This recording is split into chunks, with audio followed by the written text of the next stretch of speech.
الأنبياء والمرسلين وعلى آله وصحبه أجمعين. سبحانك لا علم لنا إلا ما علمتنا إنك أنت العليم الحكيم. رب اشرح لي صدري ويسر لي أمري واحلل عقدة من لساني يفقهوا قولي. أما بعد، الحمد لله على نعمة الإسلام، الحمد لله على نعمة الإيمان وكفى بها من نعمة. Alhamdulillah, segala puji bagi Allah Subhanahu wa taala yang menyehatkan kita, yang menyempatkan kita, yang memberikan langkah-langkah kepada kita sehingga kita hadir di tempat mulia ini untuk mengkaji perkara-perkara agama. Utamanya adalah sebuah kewajiban bagi setiap orang muslim, yaitu perkara-perkara yang menunjang keabsahan ibadah mereka kepada Allah Subhanahu wa taala, tentang wudu, tentang tayamum, tentang sholat, dan segala hal yang memang harus diketahui oleh setiap hamba beriman. Karena seringkali atau beberapa kali ditemukan Nabi Muhammad SAW ketika lewat di salah satu kuburan, beliau tahu-tahu ngambil pelepah kurma yang masih basah, dipotek sama Nabi, ditancapkan di kuburan tersebut. Setelah itu Rasulullah mengatakan, sesungguhnya Allah Ta'ala mengangkat azab yang sedang terjadi di dalam kuburan orang tersebut selama pelepah ini tadi masih basah. Setelah itu ditanya, walima ya Rasul, kenapa kok seperti itu ya Rasul? Dia ini diadab karena apa? Dia ini diperlakukan nggak nyaman di kuburannya ini karena apa? Pertama katanya Nabi Muhammad, li'annahu yamshi bin namimah, karena dia adalah seseorang yang pergi ke sana kemari, seringkali melakukan sebuah adu domba. Jadi sesuatu yang lagi baik-baik saja, lagi tenang-tenang saja, dipanas-panasin, dikompor-komporin. Setelah itu keluar akhirnya saling kebencian dari dua orang ini tadi, yang akhirnya berujung kepada pertengkaran. Ini orang-orang yang yamshi bin namimah, orang-orang yang jalan atau tindak tanduknya, sesuatu yang dia lakukan ini bikin perpecahan di antara umat manusia, maka mereka ini seringkali diazab oleh Allah Ta'ala di dalam kuburannya. Setelah itu yang kedua, yang paling sering terjadi ahli kubur itu diazab di dalam kuburannya itu, sebab keduanya adalah karena dia nggak menuntaskan kencingnya, atau kalaupun tuntas kencingnya tapi toharohnya itu nggak bersih. Makanya perkara kencing, perkara BAB, perkara bersihkan najis dan lain sebagainya itu merupakan suatu perkara yang harus wajib kita ketahui secara pasti, karena semuanya akan menentukan keabsahan sholat kita. Orang kalau kencingnya nggak tuntas, orang kalau kencingnya nggak tuntas, dia berdiri cebok, ini kencing keluar lagi nggak terasa. Orang kalau kencing masih ada najis di dalam dirinya, setelah itu dia berwudu, mohon maaf saya jangan difoto, jangan di video, Jadi mohon kalau ada temannya yang baru gabung dan lain sebagainya dikasih tahu kalau di majelis ini selama kajian minta tolong untuk tidak naikkan HP gini aja, jangan Bu, karena saya selalu seudon kalau ada orang gini itu saya jadi langsung blank mesti. Jadi seperti itu keadaannya. Kalau orang sudah najis yang keluar dari dirinya, setelah itu toharohnya nggak bersih, otomatis wudhu seperti apapun, kalau di dalam dirinya masih ada najis, sholatnya nggak akan bisa sah. Padahal syaratnya sholat itu bersih badan, bersih pakaian, bersih tempat. Bersih itu bukan dohirnya bersih, bukan kelihatannya bersih seperti ini. Bersih ataupun wangi ataupun kinclong belum tentu. Yang kinclong belum tentu suci dari najis. Tapi kalau dohirnya bersih seperti ini, ya kita husnudonnya adalah suci. Apalagi kering. Kalau kering aljaf tohirun bila syak. Jadi kering dengan kering itu selalu yang timbul setelahnya itu adalah kesucian. Jadi nggak ada ceritanya najis kalau kering. Najis kalau kering, tempat kalau kering itu sudah pasti suci. Tapi kalau misalkan basah, nah ini seringkali yang mungkin bersih, mungkin enggak, mungkin suci, mungkin tidak. Nah, Nah, makanya perkara toharoh ini selalu menjadi bab yang paling depan kalau kita mengkaji perihal fikih. Kalau jenengan sudah saya mau ngaji fikih, saya mau ngaji tentang fikih. Nah, kalau orang Jawa fikih. Kalau saya mau ngaji fikih. Nah, ini gimana, apa yang bab pertama yang saya pelajari? Mesti adalah tentang toharoh. Karena apalagi Rasulullah SAW mengatakan miftahus shalah at-tahur. Kuncinya sholat itu ada di dalam toharoh. Orang kalau toharohnya benar, insya Allah sholatnya benar. Kalau orang sholatnya benar, Allah Ta'ala akan membenarkan perkara dunia akhiratnya. Jadi berarti kuncinya senang dunia akhirat ini ada di mana? Ada di dalam sholat, dan kuncinya sholat itu ada di dalam toharoh yang benar. Bersesuci yang benar, memperbaiki. Jadi seperti yang kemarin kita bahas juga, definisi toharoh itu sendiri adalah nyucikan diri dari perkara kotor hissiyah ataupun maknawiyah. Yang kelihatan kita bersihkan, yang enggak kelihatan pun juga kita bersihkan. Kalau ilmu kebersihan dohir ini namanya adalah ilmu fikih, kalau ilmu kebersihan batin ini seringkali dinamakan dengan ilmu tasawuf. Jadi orang-orang yang belajar tasawuf itu, mereka itu bukan belajar sesuatu yang muluk-muluk, tapi belajar tentang berseniati. Iya caranya biar enggak sombong, gimana caranya biar enggak riak, gimana caranya biar enggak ujub, gimana biar ibadah saya ini bukan cuman kelihatannya ibadah, tapi di sisi Allah Ta'ala juga dianggap sebagai ibadah. Nah, kalau kuncinya bersihkan batin ini ada di mana? Ada di dalam niat. Ada di dalam tujuan-tujuan kehidupan kita. Ada di dalam tujuan-tujuan kehidupan kita. Makanya tadi sebelum kita ngaji, kenapa kok saya ajak niat dulu? Ayo Bu, niat dulu. Nawaitu ta'allum wa ta'lim wal naf'a wal intifa wal mudzakarah wat tadzkir. Kenapa kok yang dilakukan adalah niat? Biar jenengan lurus tujuannya. Karena selama apapun jenengan ngaji, sepintar apapun guru yang nerangkan, setinggi apapun derajatnya orang yang kita ambil ilmu dari orang tersebut, kalau hatinya kita nggak benar, tetap akan jadi bengkok, nggak akan menuju kepada Allah Ta'ala, tapi akan menuju kepada perkara-perkara yang lainnya. Na'udzubillahi min dzalik. Jadi kalau di dalam fikih yang pertama kali kita bahas adalah toharoh, maka kalau di dalam ilmu tasawuf ini mesti perkara niat ini yang paling panjang. Ayo Bu, jangan sampai tujuannya kemana-mana, jangan sampai mikirkan tentang dirinya sendiri.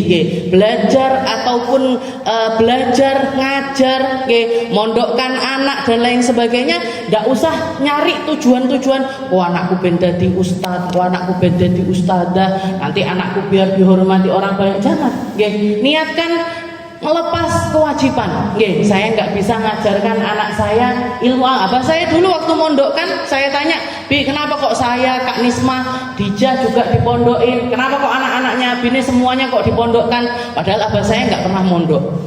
Paman saya juga nggak mondok. Keluarga dari abah saya ini sedikit sekali ya yang masuk pesantren. Kata abah saya, Abine ini nggak ngerti caranya. Nanti ini anak perempuan kelas 5, kelas 6. Kalau zaman dulu kelas 5, kelas 6 itu biasanya belum menstruasi. Tapi anak sekarang kelas 3 Bu, sudah pada menstruasi. Kelas 3, kelas 4 itu rata-rata sudah menstruasi. Kata abah saya, ini nanti kalau anak saya menstruasi, saya nggak ngerti hukumnya tentang menstruasi, ilmu saya minim sekali di dalam hal tersebut, maka sudah sewajarnya bagi Abi untuk ngantarkan ke guru-guru yang lebih ngerti tentang hal tersebut. Dimasukkan, yang ngerti di mana? Di pesantren. Orang di luaran ini ya ada ilmunya, tapi sedikit sekali. Sedikit sekali orang yang paham tentang hal yang kaitannya itu dengan perempuan. Padahal itu juga pokok. Jadi perempuan kaitannya sudah pasti sama haid. Dan haid ini datangnya per bulan Bu, bukan setahun sekali atau 2 tahun sekali, apa 5 tahun sekali kayak nifas. Gitu. Ada yang nifasnya sebulan sekali enggak ya? Jadi haid ini datangnya setiap bulan. Jadi dan mesti ada permulaannya, mesti ada akhirnya. Jadi harusnya kita juga ngerti tentang perkara tersebut. Kemarin kita sudah bahas tentang definisinya taharah. Ta'rifut taharah an-nadhafah wal khulus minal adnasil hissiyah wal ma'nawiyah. Ya, secara bahasa bersihkan diri atau membebaskan diri, menyucikan diri dari semua kotoran yang nampak ataupun juga yang tidak tampak. Kalau secara syariat apa? Raf'u hadatsin au izalatu najisin au ma fi ma'nahuma au ala suratihima. Ngangkat hadas ataupun juga menghilangkan najis atau yang semakna dengan hal tersebut atau yang segambaran dengan hal tersebut. Itu semuanya hukumnya itu semuanya adalah definisi dari toharah itu sendiri. Nggih, ngangkat hadas. Dan nggak semua yang kotor itu hadas, nggak semua yang kotor itu najis. Nggak semua yang kotor-kotor itu najis. Liur itu kotor napa mboten? Jangan kalau dihadiahi liur mau ndak? Sudah pasti nggak mau. Berarti apa? Kotor ini. Liur ini kotor, tapi nggak masuk kategori najis. Terus kotorannya hidung, napa? Upil, kotor ini nggak mau kita dikasih seperti itu nggak mau. Tapi tidak dihukumi najis. Jadi misalkan ada orang lagi sholat, maaf, flu-nya nemen banget. Ini meler sampai sini. Gimana ini sholatnya? Sah apa enggak? Sah. Karena dia tidak tergolong sebagai hadas, tidak tergolong juga sebagai najis. Bukan enggak masuk kategori najis. Yang najis itu apa Ustazah? Darah, nanah, muntah. Nah, itu semuanya masuk kategori sesuatu yang najis. Nanti juga akan kita bahas detail tentang najis. Nah, selanjutnya beliau juga membahas tentang wasailut taharah al-asya'ul lati yutatahhar biha arba'ah. Al-ma' wat turab wad dabigh wa hajarul istinja. Nah, kemarin kita bahas tentang taharah, setelah itu yang kedua adalah wasailut taharah. Perkara yang menjadi perantaranya taharah. Perkara atau sesuatu yang menjadi perantaranya taharah. Apa aja? Sesuatu yang bisa dipakai untuk membersihkan hadas, bersihkan najis dan lain sebagainya. Ini apa? 4. Ada 4 hal yang menjadi wasilahnya taharah. Yang pertama sudah pasti adalah air. Dan air ini yang paling afdol. Kenapa? Karena dia membersihkan najis sekaligus bekasnya najis. Jadi kalau kita toharoh pakai air, itu yang bersih bukan cuma najisnya, tapi najis sekaligus bekasnya najis. Bekasnya najis itu terangkat semuanya. Nah, ini wasilah pertama. Wasilah kedua dari toharoh apa? At-turab, debu. Debu dipakainya untuk apa? Untuk tayamum. Baik itu tayamumnya penggantinya wudhu ataupun tayamum sebagai pengganti mandi. Dua-duanya wasilahnya adalah pakai debu. Debu itu nggak harus tanah. Debu itu nggak harus tanah. Pokoknya setiap tempat yang di situ kalau kita tepuk gini ada sesuatu yang keset-keset nyampe di tangan kita, maka berarti tempat itu adalah tempat yang berdebu. Nah, debu di tempat tersebut sudah lebih dari cukup untuk dipakai tayamum. Sudah lebih dari cukup untuk dipakai tayamum. Dan kayaknya nggak ada tempat yang nggak ada debunya, itu nggak ada. Meskipun jenengan berseni bendino, rumah itu pagi disapu, sore disapu, malam disapu, ya panggah enek air gede, disapu, dipel, 5 kali, 7 kali, tetap tersisa debunya. Nah, ini kehendaknya Allah Ta'ala yang memang menyediakan demikian rupa tentang wasilahnya taharah. Air disediakan di mana-mana, di semua tempat. Debu pun juga demikian. Itu wasilah yang kedua. Yang wasilah ketiga apa? Ad-dabigh. Idza kana harifan yunzi'ul fadalat minal jilid. Yang ketiga adalah ad-dabigh. Dabigh itu kalau jenengan tahu kulitnya sapi atau kulitnya hewan apapun itu, yang penting bukan kulitnya anjing dan juga babi, itu bisa menjadi suci dengan cara didabek. Nggih, didabek itu dibersihkan, dicuci sampai semua hal yang nempel di kulit tersebut itu lepas, bulunya lepas, setelah itu dagingnya lepas, darahnya juga lepas, urat-uratnya lepas dari kulit tersebut. Maka ini kulit, meskipun kulitnya hewan-hewan yang makan daging misalkan. Nah, gimana ini? Saya punya tas dari kulitnya buaya. Nah, buaya boleh dimakan apa enggak? Tidak boleh, karena dia hidup di dua alam. Ditambah lagi punya taring, kukunya tajam, berarti sudah pasti hukumnya adalah haram untuk dikonsumsi. Tapi boleh nggak saya pakai tas yang terbuat dari kulitnya buaya? Boleh, selama kulitnya itu dibersihkan dengan cara yang benar. Pakai kulitnya harimau kah, singa kah, apalagi biasanya kulit ular, kulitnya ular, ya ulah juga. Jangan mau pakai tas dari kulit apapun itu boleh. Yang penting ya itu tadi, yang penting fadolanya itu lepas semuanya, kotorannya itu lepas semuanya. Nah, wasilahnya dabek ini, kalau dulu zamannya Nabi Muhammad SAW, para sahabat itu bahkan menggunakan sesuatu yang najis. Untuk bersihkan itu pakai sesuatu yang najis. Apa itu? Kotorannya burung. Nah, kotorannya burung itu dikatakan ada zat kimia yang keluar dari situ yang bisa ngelupaskan kotoran-kotorannya kulit. Nah, kotoran-kotoran yang ada di kulit hewan tersebut. Jadi misalkan ada kulitnya sapi habis penyembelihan atau gimana, nah kulitnya sapi ini dibersihkan pakai air.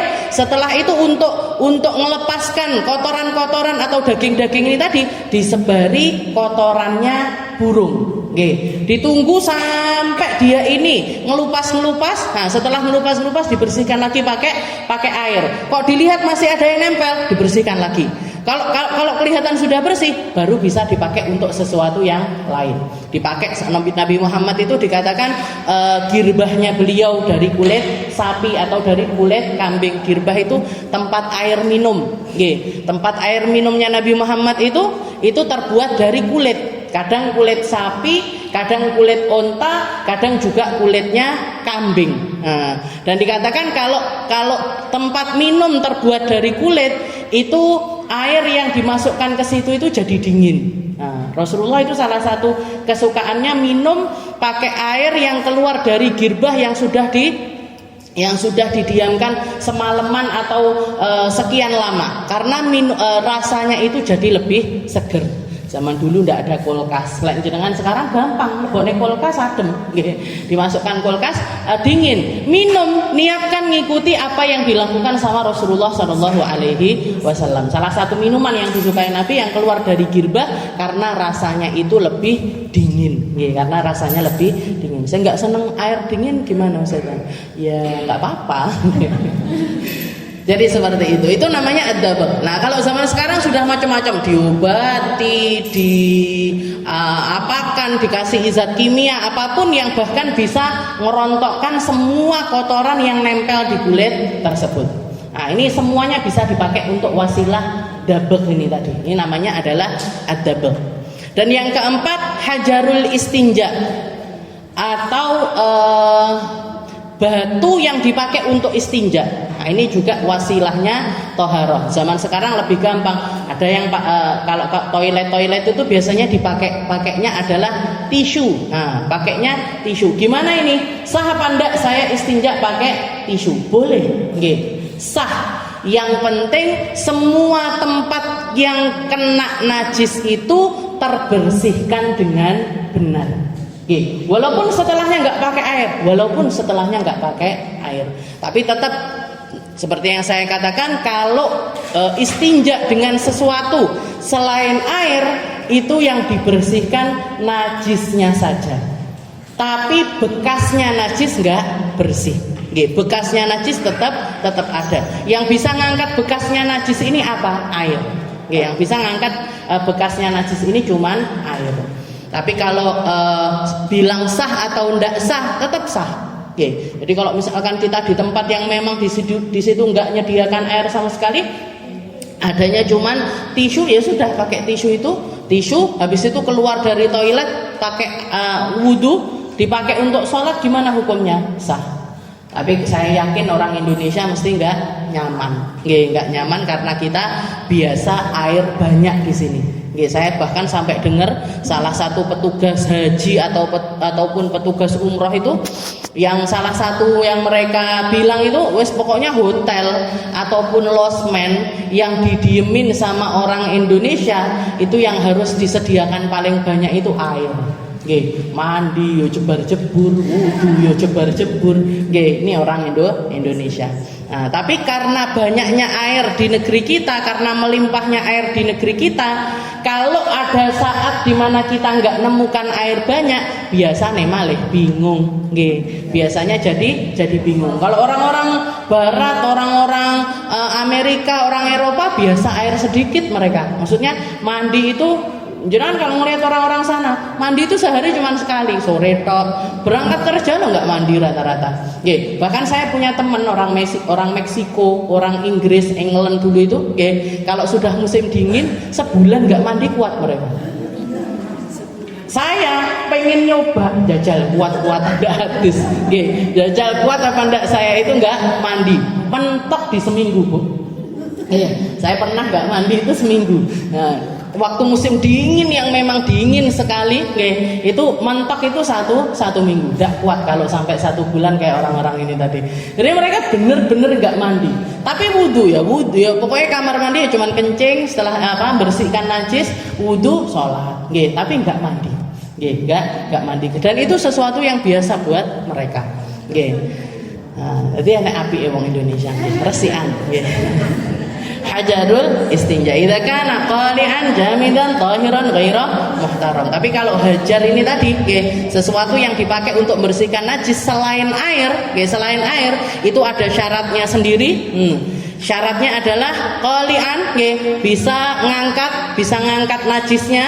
Yang kedua jamidan, sesuatu yang bukan sesuatu yang cair tapi sesuatu yang keras. Jadi tisu itu termasuk keras karena bisa ngangkat najis, dan ada istilahnya kalau kita pegang itu dia nggak langsung lumer, nggak langsung lumer.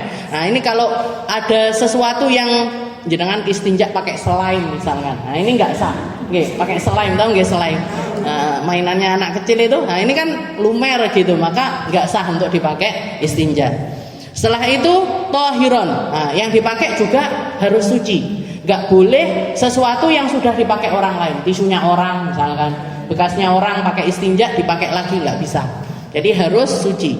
Dan yang keempat syaratnya ghairu muhtaram, bukan sesuatu yang muhtaram, bukan sesuatu yang terhormat.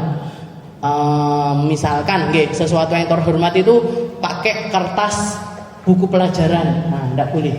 Atau pakai roti misalkan, pakai roti tawar itu dipakai buat istinja. Nah itu nggak boleh. Kenapa? Karena muhtaram. Juga sebagian ulama nambahkan lagi nggak boleh pakai tulang. Pakai tulang, istinja pakai tulang itu nggak boleh, dikarenakan tulang itu adalah makanannya para jin.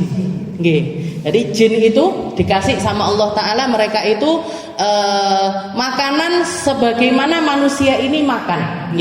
Tapi sesuatu yang nggak ada di syariatnya mereka ini adalah makan dari hewan. Jadi istilahnya gini, kalau manusia ada jenis lagi yang boleh dikonsumsi untuk mereka, yaitu hewan. Kita boleh makan ayam, kita boleh makan kambing, kita boleh makan sapi, boleh makan unta. Nah di alam jin itu nggak ada hewan semacam ini, nggak ada. Jadi mereka nyembelih syariat sembelihan itu juga nggak ada. Mereka punya syariat. Sebagaimana manusia punya syariat, mereka juga punya syariat. Tapi salah satu syariat yang nggak ada di mereka adalah nyembelih. Nah, jadi mereka nggak bisa mengonsumsi daging. Terus gimana? Mereka kalau pengen makan daging ini gimana? Dari tulang belulang hewan yang dimakan sama manusia, nanti sama Allah Ta'ala ketika kita buang tulang tersebut, Allah Ta'ala akan numbuhkan kembali daging-daging di tulang-tulang tersebut untuk jadi makanannya para jin. Untuk jadi makanannya para jin. Makanya ajarannya Nabi Muhammad, kalau jenengan buang tulang ini baca bismillah. Jenengan baca bismillahirrahmanirrahim, dibuang tulangnya. Kenapa? Karena kalau kita baca bismillah, nanti daging yang keluar dari tulang ini yang makan adalah jin-jin muslim. Tapi kalau kita buang sembarangan, yo kadang jin muslim makan, jin yang non muslim juga makan dari tulang tersebut. Makanya kenemenan kalau saya itu ngelihat manusia sak tulang-tulangnya dimakan. Masa nih jin enggak gue. Nah, mereka itu cuma makan dagingnya itu ya kalau ada bekas tulangnya manusia. Ini dibikin di presto, diapa nih sampai sak tulang-tulangnya dikerokoti. Yo ngalah. Ya kita itu loh, pilihan makanan itu begitu banyaknya. Masuk tulang ya bangga dimakan. Jadi sedekahkan untuk para jin. Sedekahkan untuk para jin. Kita tahu di Al-Quran ada yang namanya surat jin. Berarti muamalahnya kita itu juga sebaiknya tetap memikirkan tentang apa yang terjadi kepada para jin. Kayak kita duduk sekarang ini, nggak menutup kemungkinan yang ikut ngaji ini juga dari kalangan jin. Karena ada jin muslim, ada jin yang non muslim, ada jin baik, ada jin nggak baik, ada jin usil, ada jin nggak usil. Podo kayak menungso, sama kayak manusia. Katanya Nabi Muhammad, nah kita di dunia sekarang nggak bisa ngelihat jin, jin bisa ngelihat kita. Tapi nanti di akhirat kita bisa ngelihat mereka, mereka nggak bisa ngelihat kita. Berarti ada kemanusiaan nanti. Kan sekarang adanya kejinan. Nah, nanti di akhirat ada kemanusiaan. Malah ngelantur neng dindi ya ta. Ingkana hirifan yang sirul fadalat anil jilid. Sekarang kita akan masuk ke bab baru, yaitu tentang air. Babul ma, bab yang membahas tentang perkara air, yang bahas tentang para air. Ta'riful ma huwa sa'ilun syaffafun latifun yatalawwan bilaunil ina yakhluqullahu rai 'inda tanawulih. Kemarin juga sempat saya bahas tentang air ini atau definisinya air. Apa itu air?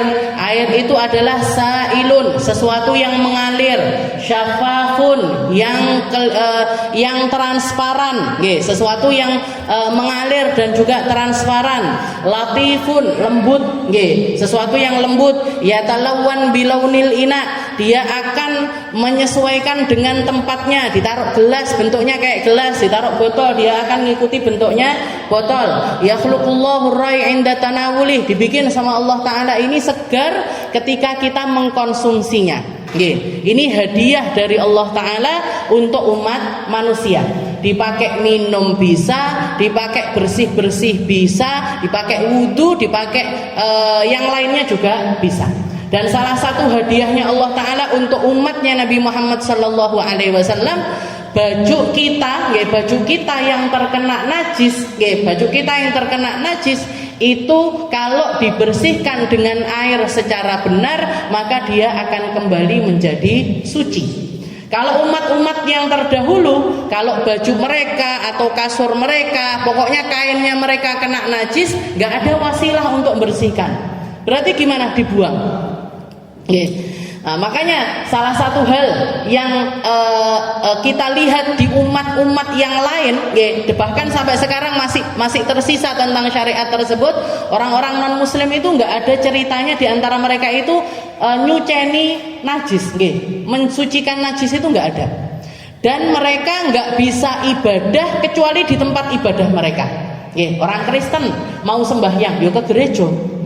Orang Yahudi mau sembahyang ya ke kanisahnya mereka, ke tempat ibadahnya mereka. Kalau umat Islam dimanapun, di tempat manapun, selama itu kelihatan suci secara zahir, maka bisa dipakai untuk ibadah. Jangan sholat di musola boleh, di masjid boleh, di pinggir jalan boleh, di pinggir pantai boleh.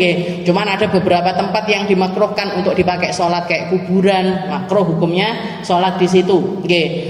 Yang nggak boleh sama sekali kita sholat di tempat tersebut toilet. Nah, toilet ini nggak boleh sebersih apapun, seindah apapun toiletnya. Nggih, dipakai sholat itu hukumnya ada yang mengatakan haram, ada yang mengatakan hukumnya makruh. Nggih, ada yang mengatakan haram, ada yang mengatakan makruh. Aqsamul miyah min haitsu mahalliha wa asruha sab'ah. Yang perlu kita tahu pertama adalah air ini ada 7 sumber air. Ada 7 sumber air yang semua air yang keluar dari tempat tersebut dihukumi tahirun mutahhirun, suci mensucikan. 7 sumber air ini sudah pasti hukumnya adalah suci dan bisa dipakai untuk bersesuci. Suci dan bisa dipakai untuk bersesuci. Salasatun minas sama wa arba'atun minal ard. 4 dari tanah, 4 keluar dari tanah, 3 turun dari langit. 4 dari tanah, 3 dari langit. Yang 4 dari tanah apa? Mia'ul bahar wal bi'r wan nahar wal ain. 4 yang dari tanah ini air laut, air sungai, air sumur, mata air. Air laut, air sungai, air sumur, air mata air. Nah, 4-4-nya ini keluar dari tanah dan keluarnya seperti apapun hukumnya adalah suci dan juga mensucikan. Suci dan mensucikan selama dia ada di tempatnya. Selama dia ada di asalnya, maka hukumnya adalah suci dan juga mensucikan. Seperti apapun bentuknya air tersebut. Kayak yang kita tahu, air-air yang ada di sungai-sungai zaman sekarang ini kan sudah bisa dikatakan jauh dari kata jernih. Jauh dari kata jernih. Bahkan kadang-kadang baunya itu nggak enak. Bahkan kadang-kadang baunya itu nggak enak karena di keluar ada limbahnya pabrik masuk ke situ, baunya berubah. Warnanya juga berubah. Tapi selama ada di tempatnya, selama ada di sungai itu sendiri, hukumnya tetap suci mensucikan.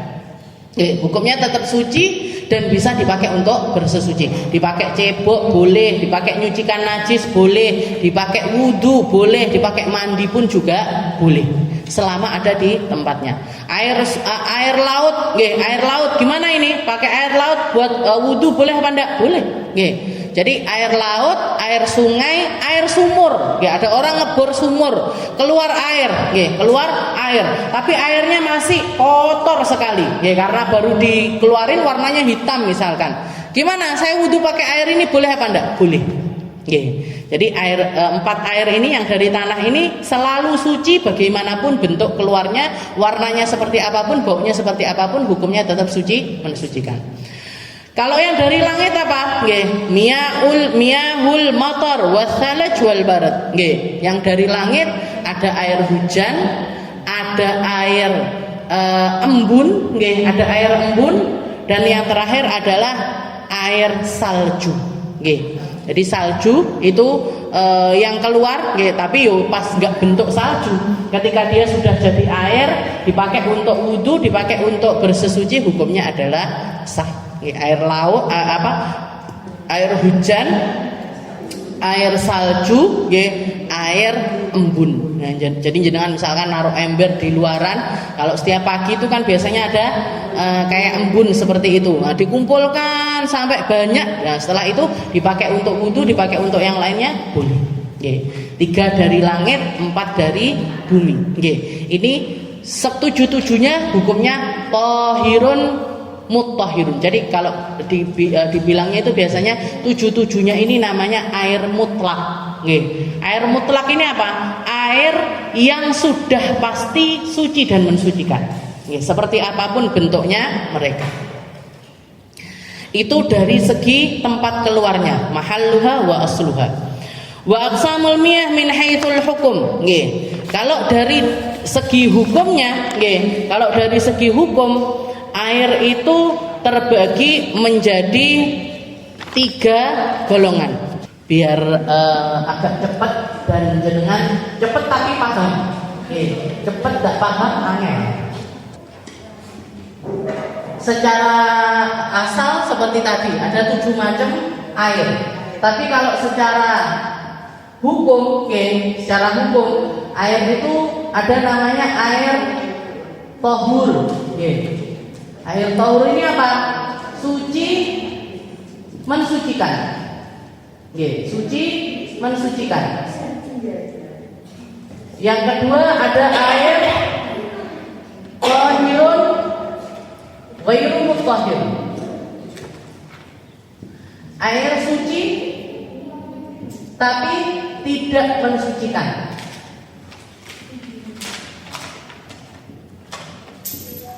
Air suci tapi tidak mensucikan. Dan yang ketiga adalah air najis. Yang ketiga adalah air najis. Jadi secara hukum ada 3 macam air. Ada air tohur, suci, mensucikan. Yang kedua adalah tohir, ghairu mutahhir, suci tapi tidak bisa dipakai untuk bersesuci. Dan yang ketiga adalah air najis. Yang ketiga adalah air najis. Air suci mensucikan. Air suci mensucikan. Ini juga terbagi menjadi 2 macam. Ada yang makruh dipakai, makruhun istimalu, wa ghairu makruh. Ada yang jadi hukumnya suci mensucikan, tapi kadang-kadang dipakai makruh, kadang-kadang dipakai tidak makruh. Yang tidak makruh dipakai yang mana? Yang tidak makruh dipakai yang mana? Yang 7 golongan itu tadi. Yang tidak makruh dipakai adalah 7 golongan, yang dari langit dan juga yang bersumber dari tanah. Yang makruh ini apa? Yang makruh dipakai ini apa? Ada beberapa macam. Ada namanya air musyammas, air yang terlampau panas, air yang terlampau panas, yang panasnya itu karena panas matahari di bejana yang terbuat dari semacam aluminium, besi dan lain sebagainya. Ini karena para ulama mengatakan air musyammas ini yurithul baras, bisa menyebabkan penyakit baras, maka para ulama menghukuminya menjadi makruh. Hukumnya tetap suci, hukumnya tetap suci, tapi makruh untuk dipakai. Ada yang namanya air musyammas. Ada juga air dari tanah-tanah yang di situ pernah terjadi murkanya Allah Ta'ala. Kayak di negeri daerah yang pernah turun azabnya Allah Ta'ala untuk kaumnya Nabi Allah Lut misalkan, atau untuk kaumnya Nabi Allah Soleh misalkan di daerah Yaman. Nah ini gimana hukumnya? Airnya suci, mensucikan, tapi makruh untuk dipakai. Ini jarang tapi terjadi di Indonesia, itu jarang sekali. Setelah itu yang kedua adalah tahir ghairu mutahhir, suci tapi tidak bisa dipakai untuk bersesuci. Suci tapi tidak bisa dipakai untuk bersesuci. Air apa ini? Ada 2 macam juga. Ada yang namanya air mustakmal. Air mustakmal, tapi ini cuma ada di mazhabnya Imam Syafi'i saja. Air bekas bersesuci. Air bekas bersesuci. Ini namanya air mustakmal. Yang kedua air apa? Air yang tercampur dengan sesuatu yang suci. Air yang tercampur dengan sesuatu yang suci. Jadi hukumnya suci tapi tidak bisa dipakai untuk bersesuci. Pertama apa? Air mustakmal. Air mustakmal ini kayak apa? Kayak misalkan jenengan punya air cuman 1 ember kecil. Punya air 1 ember kecil, jenengan pakai untuk wudu. Dipakai untuk wudu, basuhan pertama netes ke air itu lagi. Jadi bekas basuhan pertama dari wajah ini tadi nyemplung lagi ke dalam ember yang kecil ini tadi. Gimana hukum air di sini? Hukumnya adalah air mustakmal. Air yang kena bekas dari wudu kita. Gimana hukumnya? Gak bisa dipakai untuk basuh bagian lain. Hukumnya suci, tapi tidak bisa dipakai untuk bersesuci. Tapi syaratnya air mustakmal ini macam-macam. Airnya harus sedikit, air sedikit kena basuhan dari basuhan wajibnya wudu ataupun mandi kita. Oke, itu baru bisa menjadi air mustakmal. Tapi kalau air banyak nggak mungkin mustakmal. Jadi jenengan kalau apalagi zaman sekarang itu gampang sekali. Jenengan punya bak kecil misalkan, jedingnya orang dulu-dulu itu kan besar-besar. Karena mereka takut air ini menjadi air mustakmal. Kalau istilahnya kalau wudu nyemplung lagi ya itu bisa jadi air mustakmal. Tapi zaman sekarang ada yang namanya keran. Jenengan punya bak kecil sekalipun, nggak sampai 2 kulah, nggak sampai ukuran air banyak. Tapi selama keran ini kita buka, dan pipanya ini nyambung ke asalnya air, maka air ini akan selalu menjadi air banyak. Lah kalau air banyak nggak mungkin menjadi air yang mustakmal, akan selalu menjadi air yang suci. Akan selalu menjadi air yang suci. Jadi zaman sekarang itu sulit sekali untuk mendapatkan air mustakmal. Kalau anak pondok zaman dulu ya harus ngerti tentang air mustakmal karena air sedikit. Tapi kalau zaman sekarang air sangat melimpah sekali, maka ini jarang terjadi yang namanya air mustakmal. Setelah itu yang kedua apa? Air yang tercampur dengan sesuatu yang suci. Air yang tercampur dengan sesuatu yang suci sampai ke tingkat apa? Sampai hilang nama air. Sampai ke tingkat menghilangkan nama air itu sendiri. Saya punya air 1 gelas. Saya campuri sirup. Saya campuri sirup. Saya nanya ke jenengan, Bu, ini apa? Sirup, Ustazah. Sirup ini, Ustazah. Berarti gimana? Sirup ini tadi hukumnya gimana? Hukumnya suci, tapi tidak bisa dipakai untuk bersuci. Saya minum boleh, saya pakai mandi boleh, mandi air sirup misalnya.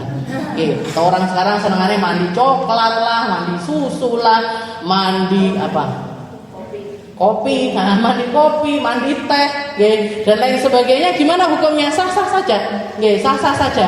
Tapi air yang dipakai ini tadi hukumnya adalah suci, tapi tidak bisa dipakai untuk bersuci. Jangan mandi dari haid misalkan. Saya suci dari haid, malas mandi sendiri, pergi ke salon, minta di treatment mandi susu.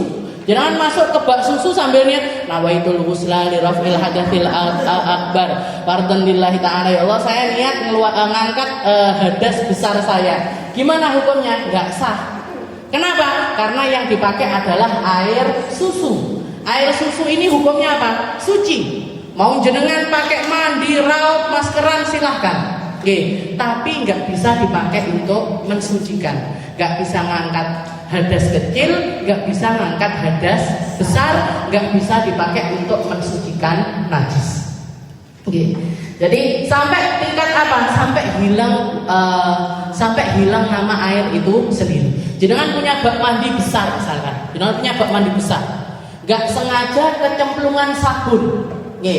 Sering toh, nggak sengaja kecemplungan sabun deterjen atau sabun apapun itu masuk ke dalam bak tersebut. Ketika jenengan mau wudu atau mau cebok dari kencing dan lain sebagainya, jenengan datangkan orang, ini air gimana ini? Air ini gimana? Oh, sudah berubah ini air sabun ini, nggak bisa dipakai. Istilahnya sudah aromanya terlalu kuat, busanya terlalu banyak, maka ini hukumnya ini adalah air sabun. Nah, gimana ini? Tidak bisa dipakai cebok, tidak bisa dipakai wudu, tidak bisa dipakai mandi. Tapi kalau misalkan jenengan punya bak besar, kecemplungan sabun, tapi cuman 2 tetes misalkan, atau cuman 1 istilahnya sedikit, ketika kita lihat, kita baunya masih bau air. Warnanya pun juga warnanya air, busanya nggak banyak, nggak terlalu merubah dari air itu tadi. Berarti gimana hukumnya? Tetap bisa dipakai untuk bersuci, tetap bisa dipakai untuk bersesuci. Jadi ini namanya air suci tapi tidak mensucikan, yaitu sesuatu bisa jadi air mustakmal, bisa jadi air yang ini tadi tercampur dengan sesuatu yang suci. Lain halnya kalau tercampur sama sesuatu yang najis. Kalau tercampur sama sesuatu najis, berarti nanti masuknya ke air najis. Nggih, tinggal ngelihat airnya banyak apa sedikit. Nah, paham nggih niki? Air suci dan juga tidak mensucikan. Tingkatannya sampai ini, sampai hilang namanya air. Kalau namanya air belum hilang, maka hukumnya tetap suci dan juga mensucikan. Dan yang terakhir adalah air najis. Nggih, air najis juga terbagi menjadi dua. Nggih, air najis terbagi menjadi dua. Air sedikit, air banyak.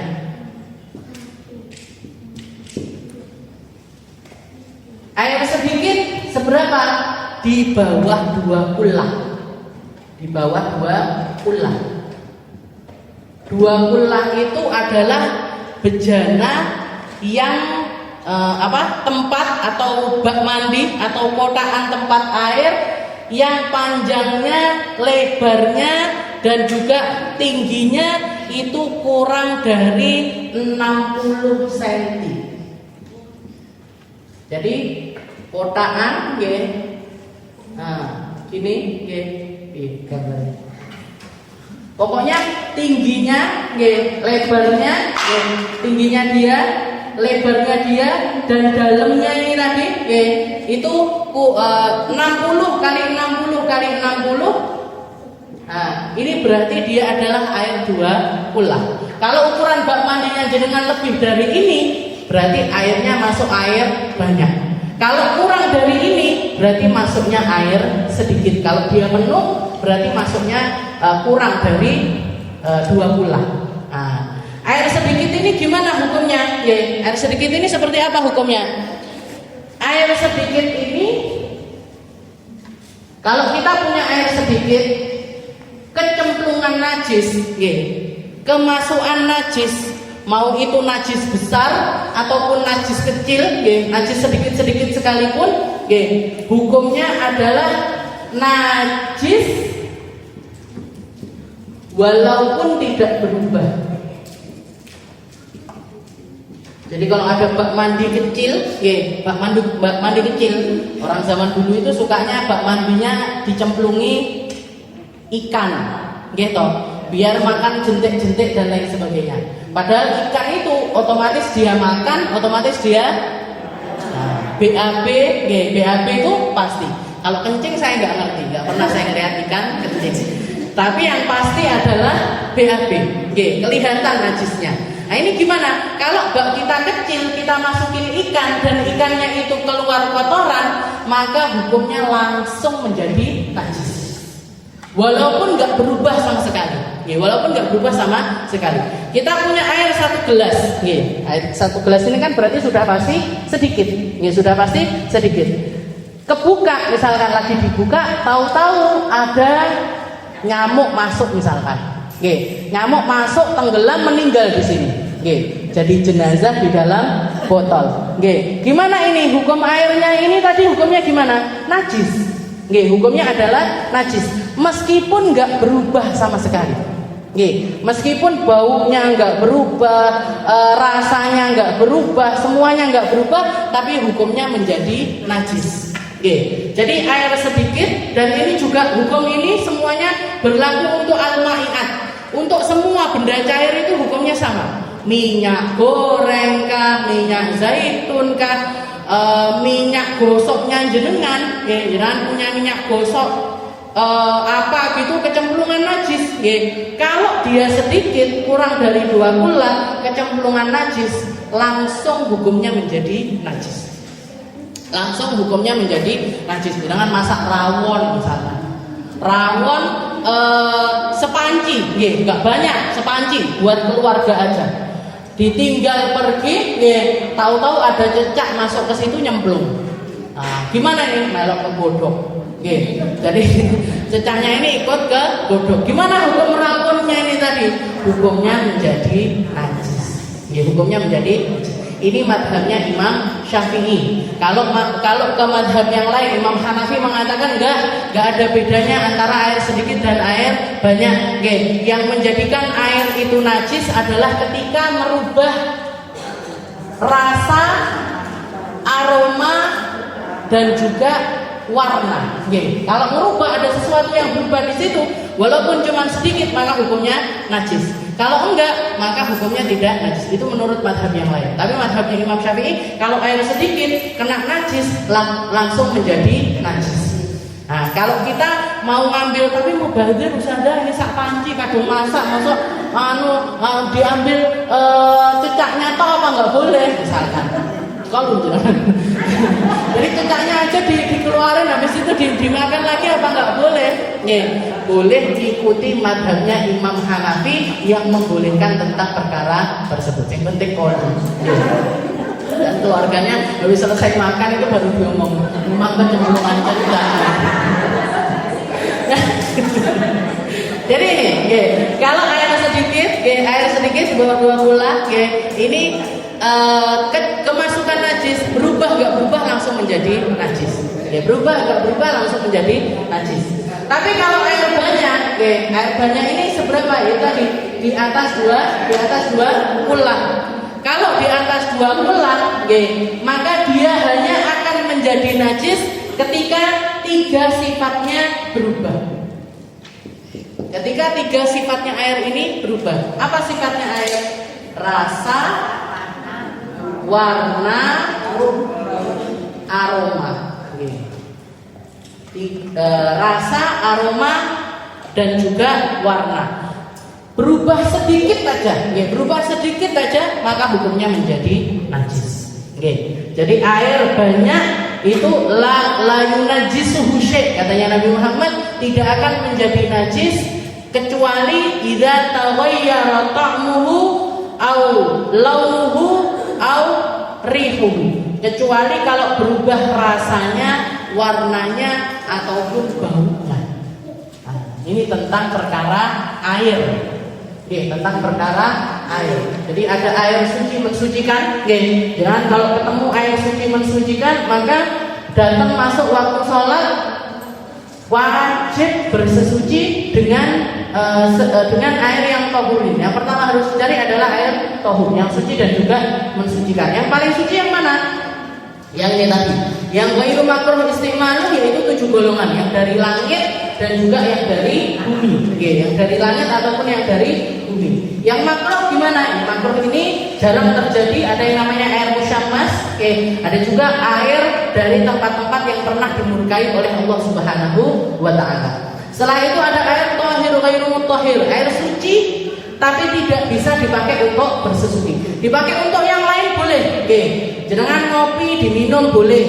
Jenengan pakai air mustakmal dipakai untuk bersihkan motor, nyuci mobil dan lain sebagainya boleh. Suci tapi tidak bisa dipakai untuk bersesuci. Dipakai untuk tadi wudu, mandi, bersihkan najis, ini nggak boleh pakai air yang kedua ini tadi.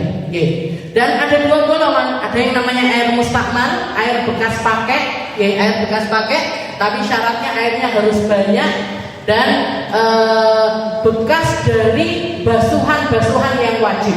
Jadi kalau basuhan yang wajib itu wajah, tangan, rambut sama kaki. Nah, basuhan pertama dari 4 anggota ini tadi, kalau masuk ke air yang sedikit, maka air itu tadi menjadi air mustakmal. Kalau saya punya bak kecil saja sudah kadung jadi air mustakmal, caranya balikkan menjadi suci lagi gimana? Caranya balikkan dari sini ke sini ini gimana hukumnya? Ditambahi aja, digerojok air sampai luber-luber sampai lebih dari 2 bulan, maka kembali lagi menjadi hukumnya suci. Kembali lagi menjadi hukumnya suci. Jadi ini bisa ke sini, ini juga bisa ke sini. Air najis itu enggak selamanya najis, tapi bisa berubah menjadi thahir ghairu mutahhir.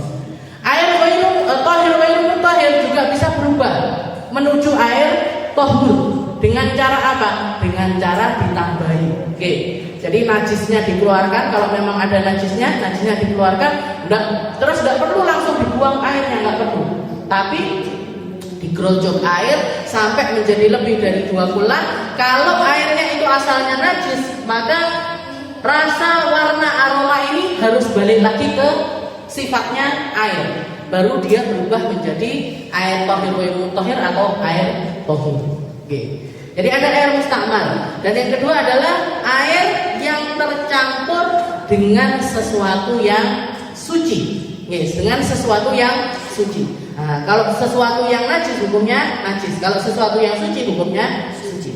Termasuk yang saya katakan waktu kita bahas jenazah itu, jangan punya air untuk mandikan jenazah kok ditaburi pakai bunga. Nggih, airnya ini ditaburi pakai bunga. Kalau dia sampai merubah baunya air, merubah rasanya air, merubah warnanya air, akhirnya ini namanya bukan air tohir ghairu tohur, tapi menjadi air tohir ghairu mutahhir. Dia airnya suci, tapi nggak bisa dipakai untuk mandikan jenazah. Kenapa? Karena tercampur dengan sesuatu yang suci. Mawar itu suci, okay. Tapi kalau kita campur dengan sengaja dan merubah dari sifat-sifat asli air tersebut, maka hukumnya menjadi tohir ghairu mutahhir, suci, tapi nggak bisa dipakai untuk bersesuci. Buat mandikan jenazah nggak bisa, buat mengudukan jenazah juga nggak bisa. Jadi sesuatu yang tercampur dengan sesuatu yang suci. Dan yang terakhir adalah air najis. Kalau air najis ini ada air sedikit, ada air banyak. Oke. Kalau sedikit kena najis langsung jadi najis. Kalau air banyak kemasukan najis baru menjadi najis kalau sifat-sifat tiga ini tadi berubah. Kalau tiga sifat ini tadi nggak berubah, hukumnya tetap menjadi suci. Wallahu a'lam bishawab.